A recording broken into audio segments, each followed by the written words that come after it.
Bayonne, enclose en ses remparts à la confluence de la Nive et de l'Adour, se modernise au seuil des années 30 et va s'ouvrir sur un nouveau Bayonne. Cette vue d'avion nous montre cette perspective du progrès avec des bâtiments emblématiques. Nous aussi, pour appréhender la ville et l'histoire grâce à l'art, nous prendrons parfois de la hauteur. Nous parcourrons les rues à pied, à vol d'oiseau, pour saisir le sens des formes architecturales, urbaines, picturales, dans une promenade originale, poétique.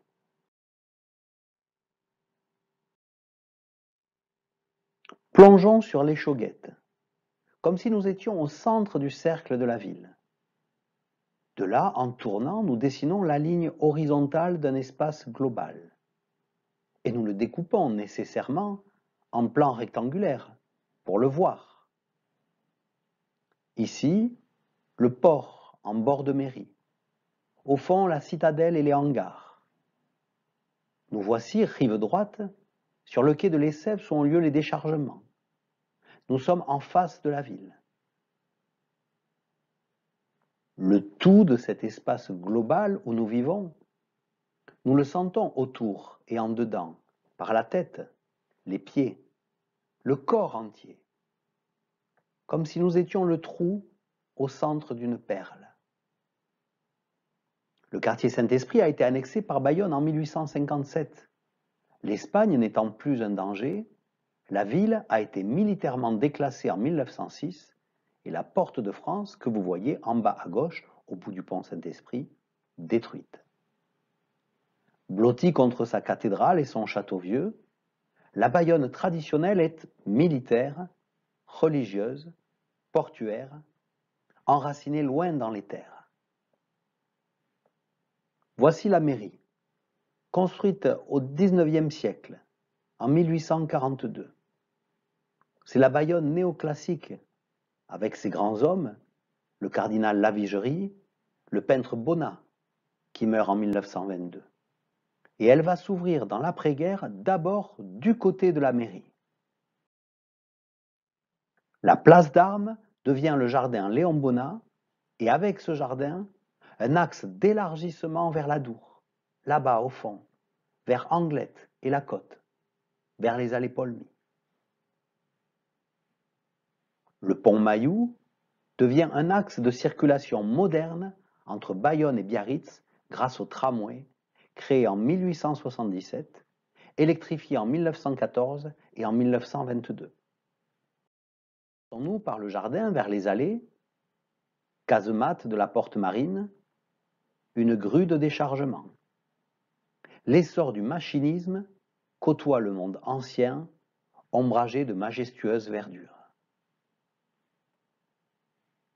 L'ancienne gare devient la station du bas des allées Paulmy, où le cinéma La Feria présentera aussi du music-hall. Les allées Paulmy étaient encore une route de campagne. Bayonne intemporelle, mais que des projets d'urbanisation viennent remettre en question.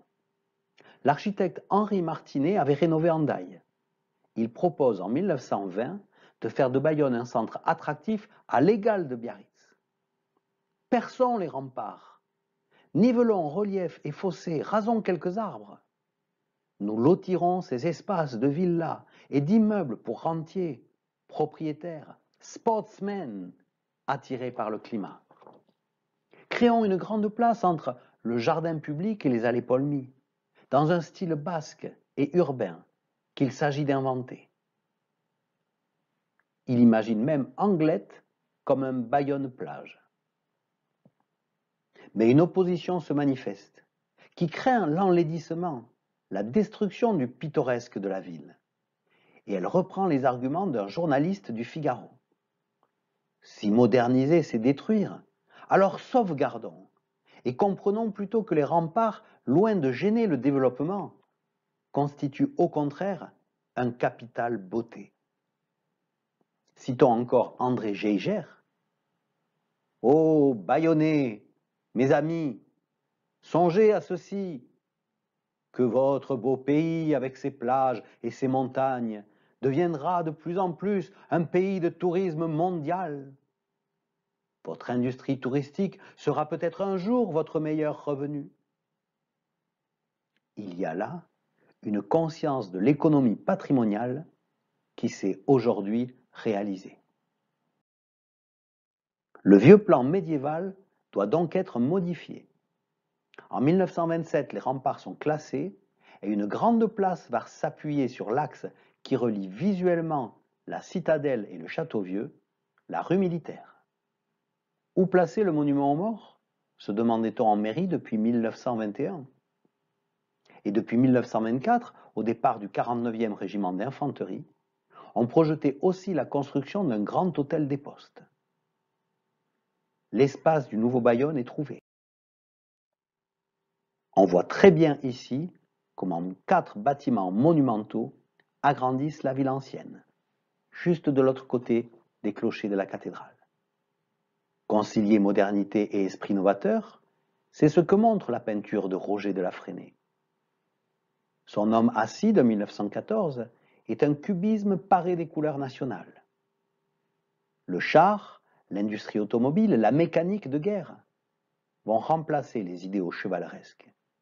En 1914-18, les anciens codes de l'honneur ont sombré dans l'horreur, la destruction.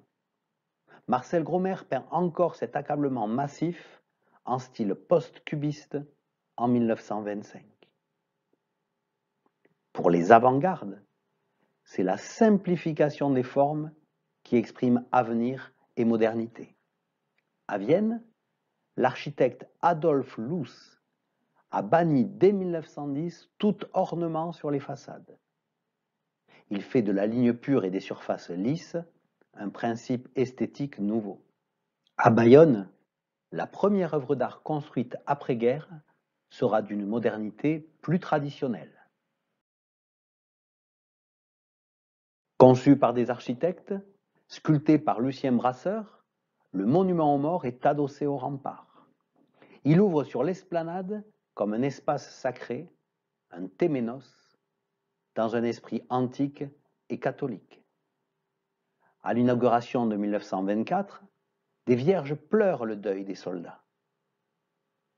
La tradition rurale du Pays basque s'inscrit dans une monumentalité qui mélange un retour à l'ordre classique prôné après-guerre et le primitivisme moderne, l'idéal d'une vie rustique.